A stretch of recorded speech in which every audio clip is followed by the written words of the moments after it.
आदरणीय प्रधानमंत्री जी की जो ये यात्रा है, इसका संदर्भ है हमारा यूरोप के साथ एंगेजमेंट का बढ़ना। जैसे आपको ज्ञात होगा, भारत ने और यूरोपियन यूनियन ने एक फ्री ट्रेड एग्रीमेंट का कंक्लूजन किया है। इसके अलावा भारत ने यूके के साथ और एफ्टा कंट्रीज के साथ भी एक फ्री ट्रेड एग्रीमेंट साइन किया है, जिसकी वजह से यहाँ की जो इंडस्ट्रीज हैं, उद्योगपति हैं, उनमें काफी उत्साह है। भारत को एक नई नजरिए से देखा जा रहा है।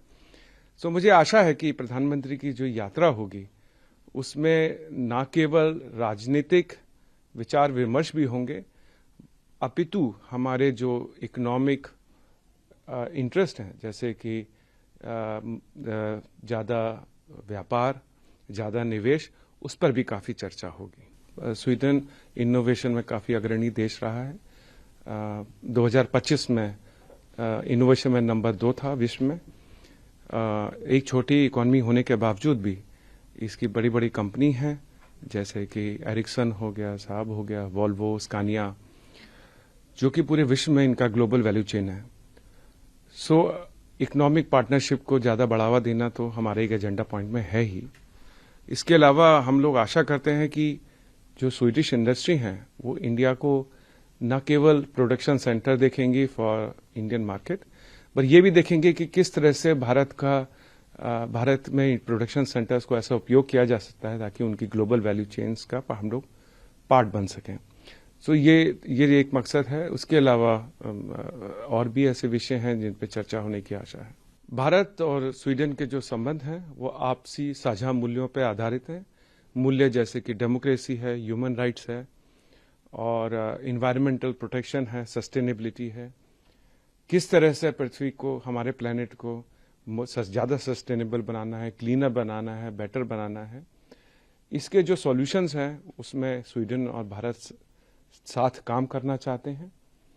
और ये एक नेचुरल पार्टनरशिप भी है, क्योंकि आप देखिए तो स्वीडन के पास टेक्नोलॉजी है, सस्टेनेबिलिटी की ट्रेडिशन है, और सबसे बड़ी बात यह है कि भारत उसमें वो स्केल प्रदान करता है, वो कैनवस प्रदान करता है, जिसके आधार पर दोनों देश पूरी दुनिया को एक सस्टेनेबिलिटी का मार्ग प्रदर्शित कर सकते हैं। भारत और स्वीडन के बीच में काफी घनिष्ठ संबंध रहा है और घनिष्ठ के अलावा काफी ऐतिहासिक भी रहा है।